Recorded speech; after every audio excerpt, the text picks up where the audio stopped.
Hey guys, Albe here for another episode with our BMW F800GS. In this episode we're gonna take care of the foot pegs. Specifically, we're gonna install the F-peg from OutEx. OutEx, a Japanese company that makes those fantastic foot pegs. They look great and they're actually pretty useful. They not only can be adjusted height-wise, they can also be adjusted length-wise, and if that wasn't enough, they pivot. So, great product. Let's put it on and see how it goes.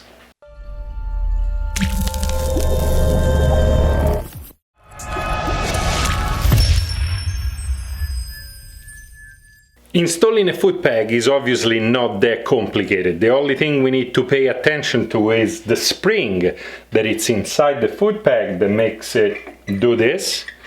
And we need to take care of choosing the right foot peg to put there. The only tool you need to remove a foot peg is needle nose pliers.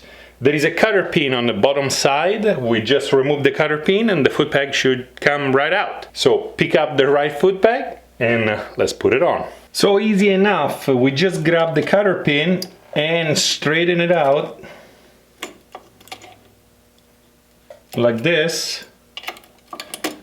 When the cutter pin is straight enough to go back through the hole, we'll rotate this so we have a way of making it come out. And then we just pull it out. At this point we gotta pay attention. There is a washer here and there is the spring in there. So let's push that in a bit. So on this side we just grab this thing and nice and easily pull it out. And here we go. This is out. And the spring fell right out of it. And at this point, just pull the peg out and put it aside. So it's time to put it back together. What we need to do is get the spring, put the metal sleeve inside the spring, and then position the spring where it's supposed to go in the peg. So right here. Once you have the spring in place, position the peg, grab this thing and just put it in there. Just a little bit, just enough to hold the peg in place. At that point, when that's in, we can start pushing that through the spring. My fingers are too big, they don't fit in there, so I'm gonna use a flat screwdriver to push the spring down and put my Phillips head in there. The Phillips head is gonna hold the spring in place until I get this in. I'm gonna try to find the sweet spot. Here we go. Once I find the sweet spot, what I'm left to do is tap this back in place. And I mean tap it. Don't sledgehammer on it. Just once I'm done tapping, you guys see it comes out on this side. I can put my washer in there and reuse the cutter pin. If you have a fresh one, feel free to put the fresh cutter pin back in. If you don't, you can just reuse the one you had removed from there. Bend the cutter pin just the way it looked earlier. One and the other one on the other side. And that's it.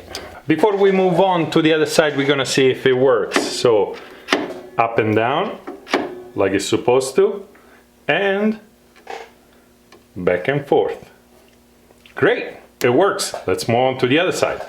On this side is just more of the same. The only thing that changes is the way this part is angled and the attachment plate. The attachment plate on this side is way simpler than on the left hand side. So let's put it on. Just like before, cutter pin,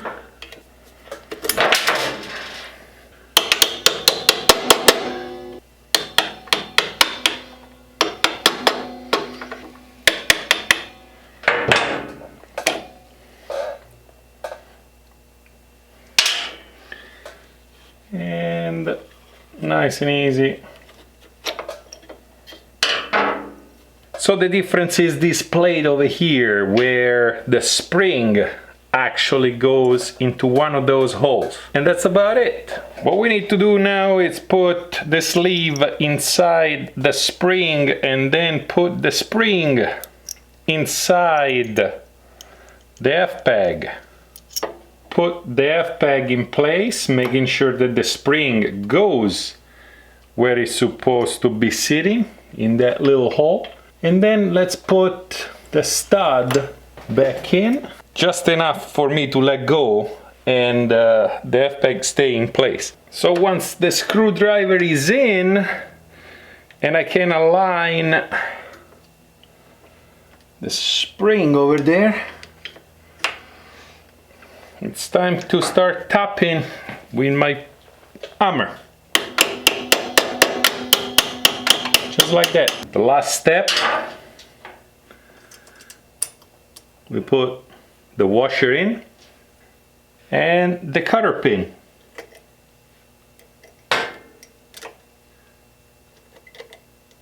Let's get the cutter pin wrapped around the stud. I need better needle nose pliers. Here we go. And that's it. Time to test it out. It goes back just like the OEM and it pivots back and forth. Right on. As I said, the foot pegs are adjustable. So let me show you how you adjust it. I'm gonna loosen up those 4 X keys, which are 4 millimeters.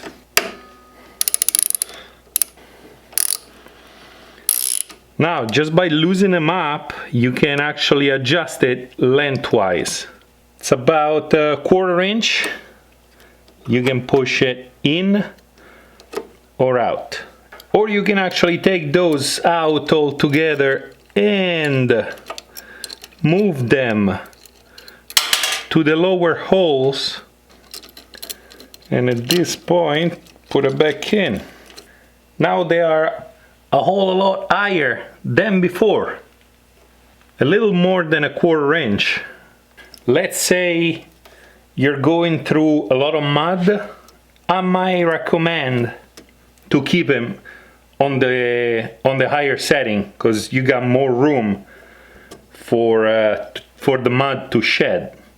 The installation was a breeze. One cutter pin out, peg off, new peg back in, cutter pin in, and you're done. So very easy to install. Other than that, they look fantastic, they feel great. Now on the shift, you can downshift and upshift without losing contact with the peg itself. On the other side, when it comes to the brake lever, you do not need an extender anymore for that brake lever, because the peg will pivot and move down with you, allowing you, even with the boot, to push the brake lever, no matter how low this brake lever is. They are 100% better, in my opinion, than the OEM. So remember, those are the OutEx F pegs, and those specific ones are the white pegs. There are regular and there are white pegs. So when you order it, go for the white pegs, because in my opinion, they're way more comfortable.